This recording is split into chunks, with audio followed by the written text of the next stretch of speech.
Samajwadi party के प्रवक्ता विनय सिंह ने कहा कि मोदी की कोई गारंटी पूरी नहीं हुई है और जनता इस लोकसभा के चुनाव में भाजपा का सूपड़ा साफ कर देगी। साथ ही सपा और इंडिया गठबंधन की जीत का दावा भी किया है। देश में प्रथम चरण का चुनाव हो चुका है और आगे के चरण बाकी है। 20 मई को राजधानी लखनऊ में लोकसभा का चुनाव होगा, जिसके प्रत्याशी एक तरफ राजनाथ सिंह देश के रक्षा मंत्री और दूसरी तरफ लखनऊ की मध्य विधानसभा के विधायक रविदास मल्होत्रा जी हैं। हमारे साथ बात करने के लिए विनय सिंह प्रवक्ता सपा है। विनय जी, कैसी तैयारियां चल रही हैं समाजवादी पार्टी की चुनाव को लेकर के? इस समय समाजवादी पार्टी के एक एक कार्यकर्ता, एक एक पदाधिकारी, सभी लोग जो है अपने अपने क्षेत्र में अपने अपने बूथों को देखने के लिए सब लोग अपने क्षेत्र में मौजूद है। पूरी तन्मयता के साथ अच्छी तैयारी है और अच्छा चुनाव चल रहा है। 29 तारीख को नामांकन है लखनऊ की सीट का। एक तरफ रविदास जी नामांकन भरेंगे, दूसरी तरफ देश के रक्षा मंत्री राजनाथ सिंह। क्या लगता है कितना कड़ा मुकाबला है? देखिए, ये जो चुनाव इस समय 2024 का हो रहा है, यह चुनाव किसी व्यक्ति विशेष का चुनाव नहीं है। यह एक क्रांति समझ लीजिए कि देश में एक लहर है, एक क्रांति है। क्योंकि मुद्दा यहाँ पर लोगों की बेरोजगारी का है, युवाओं के रोजगार को लेकर के है। महंगाई जो आज चरम पे अपने है, आप देख रहे होंगे खाद्यान्न वस्तुओं की महंगाई 6% बढ़ चुकी है।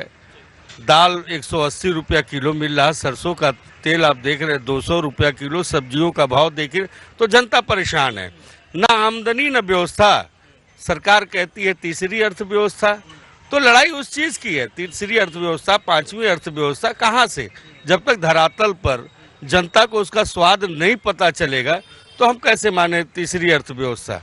आज जो रैलियों में आप भीड़ देखते हैं, जो लोग आते हैं, क्या उनको इस अर्थव्यवस्था के बारे में पता है? नहीं।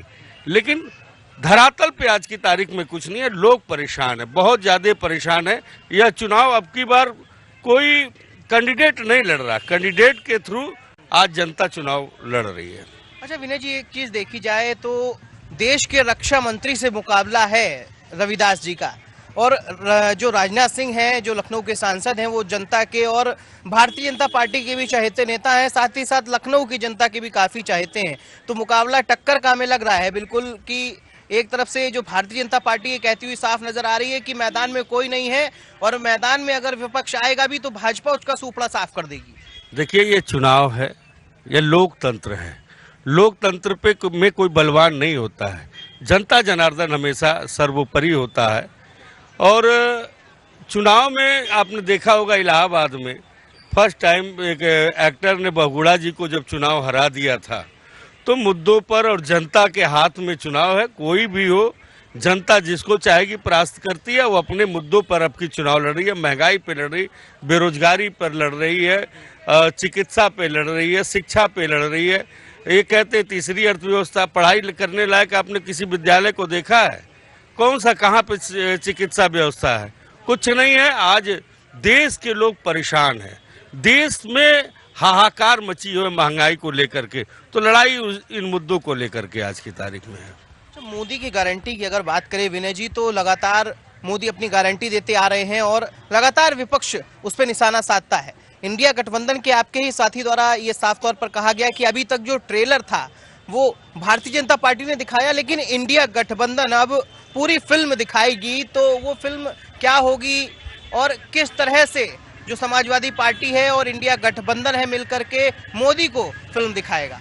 देखिए, एक चीज बताएं, अभी पहला चरण का चुनाव हुआ उत्तर प्रदेश में। पछुआ आप सुने होंगे ना, गांव में बहता है पश्चिम से। पछुआ बड़ा गर्म होता है, तो पश्चिम से वो हवा चली है आज की तारीख में, और वो तो सामने दिख रहा है। माननीय प्रधानमंत्री जी ने पहले क्या चलाया, 400 पार, 400 पार।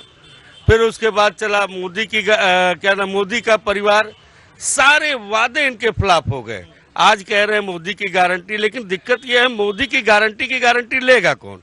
इस झूठ की पाठशाला जो चलती है भारतीय जनता पार्टी की, इसमें मोदी की गारंटी लेगा कौन? उस गारंटी की नरेंद्र मोदी तो ये साफ कहते हुए नजर आए कि मोदी की गारंटी का मतलब है गारंटी पूरा होने की गारंटी। अभी तक कौन सी गारंटी उन्होंने पूरा किया है? हमें तो नहीं लगता है। देश में उन्होंने कहा था किसानों की बिजली माफ होगी, पिछले विधानसभा में कहा था, क्या किसानों की बिजली माफ हुई, सिंचाई माफ हुआ, बच्चों को टैबलेट देने की बात कहे थे, क्या मिला, स्कूटी देने। तो क्या ये झूठ की पाठशाला है, टोटल झूठ का ये पुलिंदा तैयार करते हैं। इनके जो मैनिफेस्टो है, आपने उस मैनिफेस्टो में कहीं देखा है कि महंगाई कम होगी? कहते क्या है कि नौकरियों के अवसर प्राप्त होंगे। तो ये सपने बेचने के सौदागर हैं, ये सिर्फ सपने बेचते हैं। अभी तक 24 तक था कि हम जो है अर्थव्यवस्था जो है तीसरी अर्थव्यवस्था कर लेंगे, 5 लाख करोड़ की जो है डॉलर की जो है ट्रिलियन जो है करीब पहुंच जाएगा। आज स्थिति क्या है वो धरातल पे सब लोग देख रहे हैं।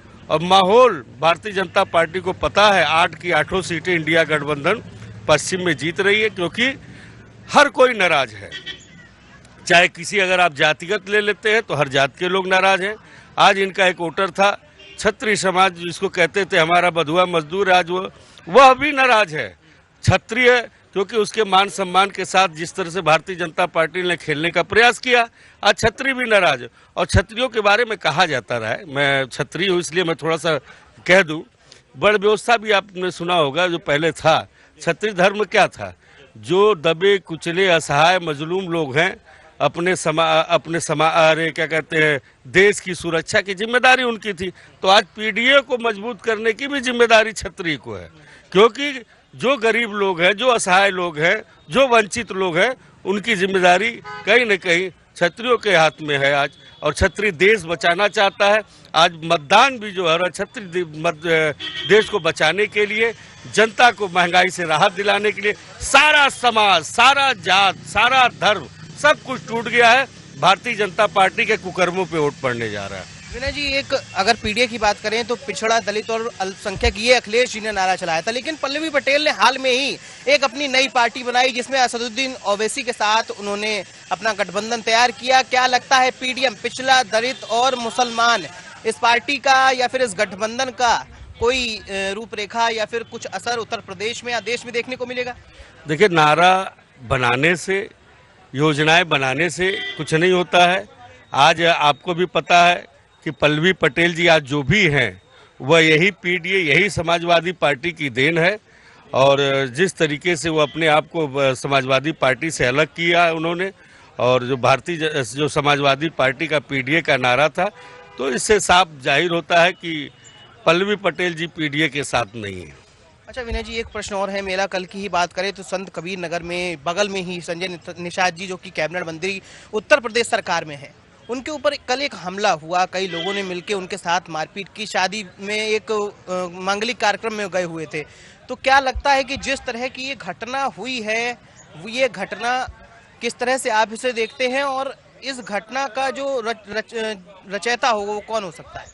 ये हमला नहीं, ये खदेड़ा कहते हैं इसको, राजनीति और लोकतंत्र के भाषा में इसे खदेड़ा कहा जाता है। अभी आपने देखा था गाजियाबाद में अतुल गर्ग को वहाँ के लोगों ने किस तरह से गांव से दौड़ा करके भगाया था, और भी पश्चिम में कई जगहों से भारतीय जनता पार्टी को भगाया जा रहा था। इसको खदेड़ा है, यही इसी को क्रांति कहते हैं। इसी को कहा जाता है जनता चुनाव लड़ रही है। जनता आज परेशान है, अपने मुद्दों को लेकर के जनता खुद सड़क पर है और जनता खुद चुनाव लड़ रही है। जो नारा चल रहा है भारतीय जनता पार्टी का लगातार, अभी तक कह रहे थे कि अब की बार 400 पार, लेकिन अब की एक और कुछ दिन से एक और नारा चल रहा है अब की 500 पार। तो ये 400 और 500 के बीच में जो आंकड़ा है वो 100 का आ रहा है, क्या लगता है? देखिए, भारतीय जनता पार्टी पहले भी कहे झूठ का पाठशाला है, झूठ का पुलिंदा है। 400 पे चुनाव लड़ रही है क्या भारतीय जनता पार्टी? खुद देख लीजिए, जब वो 400 पे लड़ ही नहीं रही है तो जनता को बेवकूफ बना रही है। कहाँ से 400 पार? उन्हें खुद भी पता है वो 400 पार नहीं जा रहे, केवल मजा ले रहे हैं। कम से कम जब तक चुनाव नहीं हो रहा तब तक ही इसका आनंद लेना 400 पार। एक आखिरी प्रश्न है कि जिस तरह से जौनपुर के जो बाहुबली कहे जाने वाले जो धनंजय सिंह इतने समय जेल में है, और उनकी पत्नी को मायावती की पार्टी बसपा ने टिकट दिया हुआ है जौनपुर से, क्या लगता है कितने मतों से विजयी होंगी? और अगर होंगी तो जो उनके कार्य हैं वो लगातार अपने कार्यों को गिनवा रही हों। एक विशाल काफिले के साथ उन्होंने अभी एक रैली अपनी जौनपुर में निकाली, जिससे कि जनता का उनको काफी समर्थन मिला। और वहां के लोग ये कहते हुए भी साफ तौर पर नजर आ रहे हैं कि जो धनंजय की पत्नी है उनके अलावा कोई विपक्ष का या फिर पक्ष का मैदान में नहीं उनके आगे। बाहुबली लोकतंत्र में कोई नहीं होता है, जनता ही सर्वोपरि होती है। जनता अगर चाहेगी तो जिसको चाहेगी उसको जिता देगी, जिसको चाहेगी हरा देगी। कोई बाहुबली नहीं होता। लोकतंत्र में जनता के सेवक होते हैं, जनता जिसे चाहेगी उसे ही जिताएगी। उत्तर प्रदेश में समाजवादी पार्टी इंडिया गठबंधन मिलकर के कितनी सीटें ला रहा है? उत्तर प्रदेश में हमें तो लग रहा है कि भारतीय जनता पार्टी का सुपड़ा ही साफ है। पहले तो माननीय प्रधानमंत्री जी अपनी सीट बचा लें, बाकी सीट की चिंता बाद में करें। तो हमारे साथ समाजवादी पार्टी से विनय सिंह जी थे, जो कि प्रवक्ता है। इनका साफ तौर पे कहना है कि प्रधानमंत्री नरेंद्र मोदी सर्वप्रथम अपनी सीट बचाएं, उसके बाद सारी चीजें देखें। संजय निषाद का जो मामला था, इस पे भी इन्होंने साफ तौर पर ये कहते हुए नजर आए कि जो जनता है वो भारतीय जनता पार्टी से बुरी तरह से परेशान हो गई और इसका जवाब वो आने वाले चुनाव में बटन दबा कर देगी। ये आने वाला समय और चुनाव के परिणाम ही बताएंगे कि देश की गद्दी पर कौन विराजेगा। राजधानी लखनऊ से वीडियो जर्नलिस्ट संदीप के साथ मैं स्पर्श गुप्ता,